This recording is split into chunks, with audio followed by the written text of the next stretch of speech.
مذاکرات کے حوالے سے ہی جناب انصار عباسی صاحب کی خبر شائع ہوئی، ذرائع کے حوالے سے خبر ہے عرفان صدیقی پاکستان مسلم لیگ نواز کے ان سے انہوں نے بات بھی کی ہے، اور انہوں نے انہی باتوں کی تصدیق کی ہے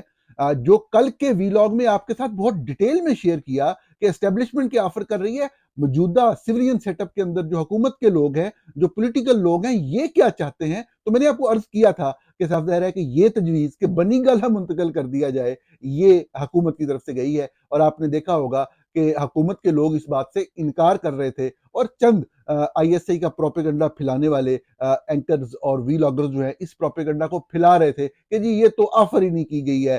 بنی گالہ والی۔ تو سچ کھل کے سامنے آ جاتا ہے۔ آپ جب جھوٹ پھیلاتے ہیں، صرف جھوٹ پھیلا کے لوگوں کو بیوقوف بنا کے، تو آپ ایکسپوز ہوتے ہیں اپنے آپ کو اور شعبہ صحافت کو بدنام کرتے ہیں۔ سچ ایٹومیٹکلی سامنے آ جاتا ہے۔ انصار عباسی صاحب کی خبر آپ میں سے کوئی بھی دوست جو ہے وہ تفصیل سے روزنامہ جنگ کی ویب سائٹ پہ جا کے پڑھ سکتے ہیں، دی نیوز کی ویب سائٹ پہ پڑھ سکتے ہیں، اس کے اندر پوری طرح تفصیلات لکھی ہوئی ہے۔ لیکن شرط صفدر حکومت کی وہی ہے کہ جب وہ باہر نکل آئیں گے تو وہ ڈس فنکشنل رہیں گے۔ ان دونوں باتوں کا جواب جو ہے وہ عمران خان کی طرف سے آ چکا ہوا ہے۔